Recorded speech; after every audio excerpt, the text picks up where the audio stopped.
नमस्कार दोस्तों, आपका स्वागत है मेरे चैनल NCERT हिंदी ट्यूटर पे।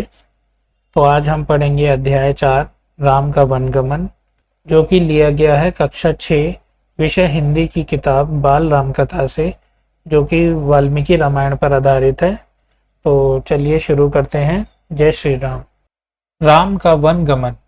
उप भवन के घटनाक्रम की जानकारी बाहर किसी को नहीं थी। यद्यपि सभी सारी रात जागे थे। कैकई अपनी जिद पर अड़ी हुई। राजा दशरथ उन्हें समझाते हुए, नगरवासी राज्याभिषेक की तैयारी करते हुए। गुरु वशिष्ठ की आंखों में भी नींद नहीं थी। आखिर राम का अभिषेक था।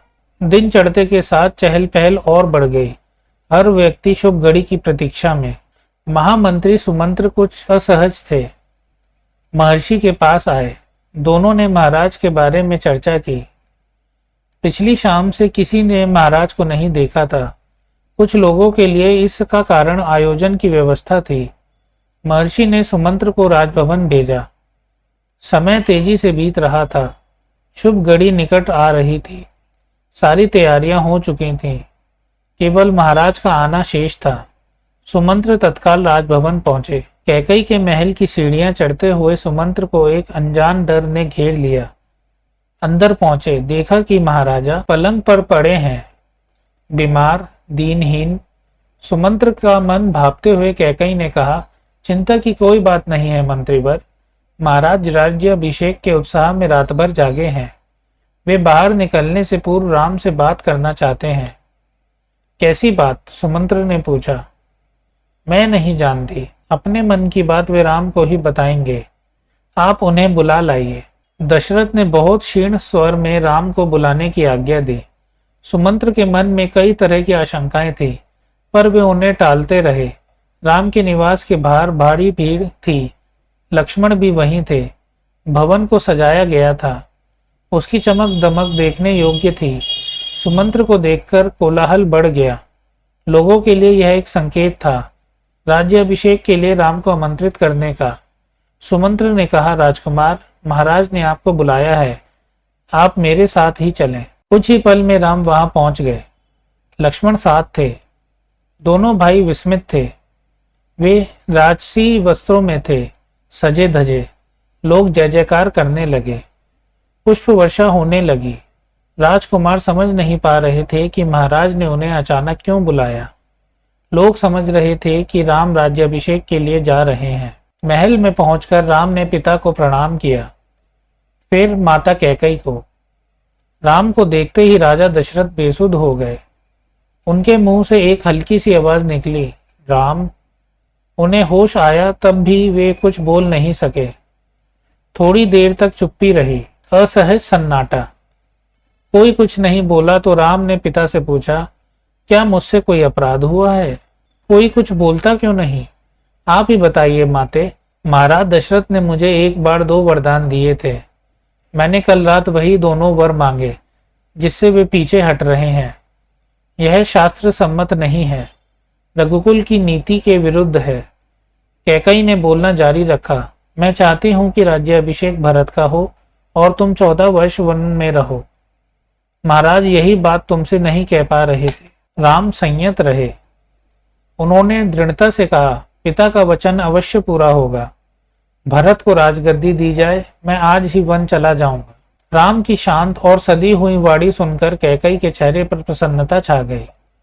उनकी मनोकामना पूर्ण हुई। राजा दशरथ चुपचाप सब कुछ देख रहे थे, स्पंदनहीन। कैकई की ओर देखते हुए उनके मुंह से बस एक शब्द निकला, धिक्कार। कैकई के महल से निकलकर राम सीधे अपनी मां के पास गए। उन्होंने माता कौशल्या को कैकई भवन का विवरण दिया और अपना निर्णय सुनाया। राम वन जाएंगे। कौशल्या यह सुनकर सुध खो बैठी। लक्ष्मण अब तक शांत थे, पर क्रोध से भरे हुए। राम ने समझाया और उनसे वन जाने की तैयारी के लिए कहा। कौशल्या का मन था कि राम को रोक लें, वन ना जाने दें, राजगद्दी छोड़ दें, पर वह अयोध्या में रहे। उन्होंने कहा, पुत्र, यह राजाज्ञा अनुचित है, उसे मानने की आवश्यकता नहीं है। राम ने उन्हें नम्रता से उत्तर दिया, यह राजाज्ञा नहीं, पिता की आज्ञा है। उनकी आज्ञा का उल्लंघन मेरी शक्ति से परे है। आप मुझे आशीर्वाद दें। लक्ष्मण से राम का संवाद जारी रहा। राम ने वन गमन को भाग्यवश आया उलटफेर कहा। लक्ष्मण इससे सहमत नहीं थे। वे इसे कायरों का जीवन मानते थे। उन्होंने राम से कहा, आप बाहुबल से अयोध्या का राज सिंहासन छीन ले, देखता हूं कौन विरोध करता है। अधर्म का सिंहासन मुझे नहीं चाहिए, मैं वन जाऊंगा। मेरे लिए तो जैसा सिंहासन वैसा ही वन। कौशल्या ने स्वयं को संभाला, उठी और राम को गले लगा लिया। वे राम के साथ वन जाना चाहती थी। राम ने मना कर दिया, कहा कि वृद्ध पिता को आपके सहारे की अधिक आवश्यकता है। कौशल्या ने राम को विदा करते हुए कहा, जाओ पुत्र, 10 दिशाएं तुम्हारे लिए मंगलकारी हों। मैं तुम्हारे लौटने तक जीवित रहूंगी। कौशल्या भवन से निकलकर राम सीता के पास गए, सारा हाल बताया, विदा मांगी, माता पिता की आयु का उल्लेख किया, उनकी सेवा करने का आग्रह किया। कहा, प्रिय, तुम निराश मत होना, 14 वर्ष के बाद हम फिर मिलेंगे। राम के वन गमन का समाचार तब तक सीता के पास नहीं पहुंचा था। राम को देखकर कुछ आशंका हुई, अनिष्ट की। राम ने विदा मांगी तो सीता व्याकुल हो गई, क्रोधित भी हुई। निर्णय पर प्रतिवाद किया। राम नहीं माने तो सीता ने उनके साथ जंगल जाने का प्रस्ताव रखा। सीता ने कहा, मेरे पिता का आदेश है कि मैं छाया की तरह हमेशा आपके साथ रहूं। अंततः राम को उनकी बात माननी पड़ी। तभी लक्ष्मण भी वहां आ गए, वह भी साथ जाने को तैयार थे।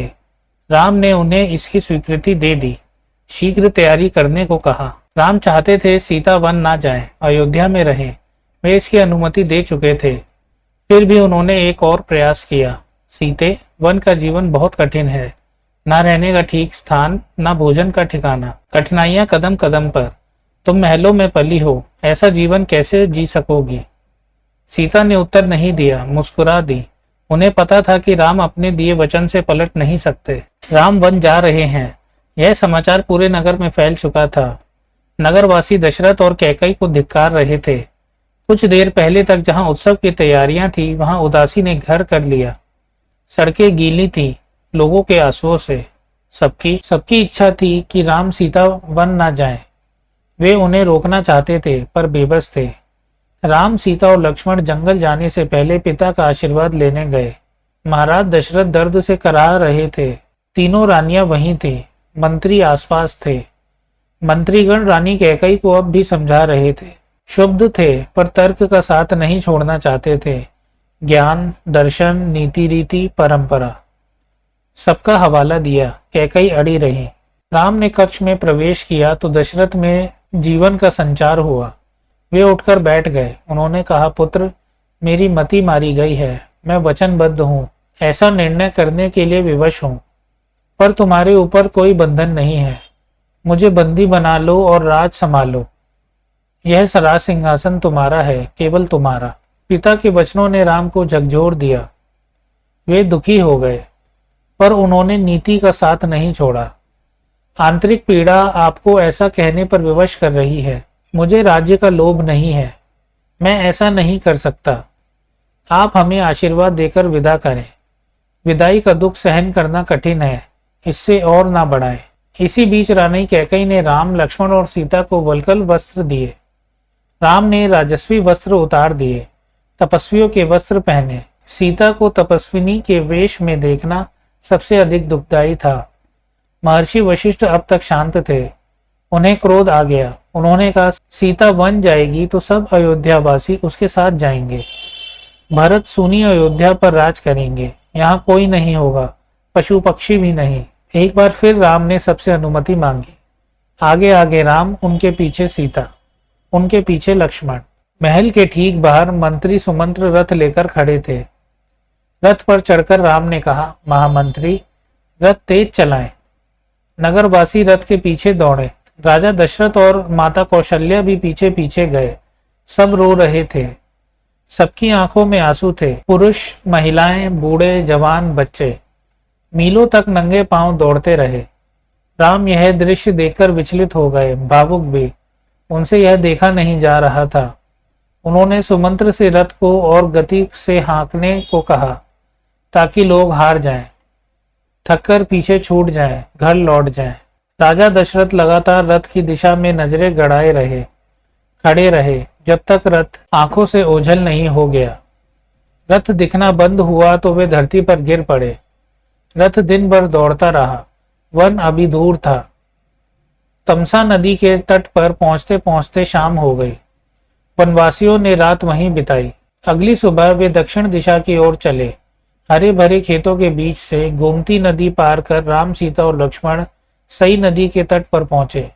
महाराज दशरथ के राज्य की सीमा वहीं समाप्त होती थी।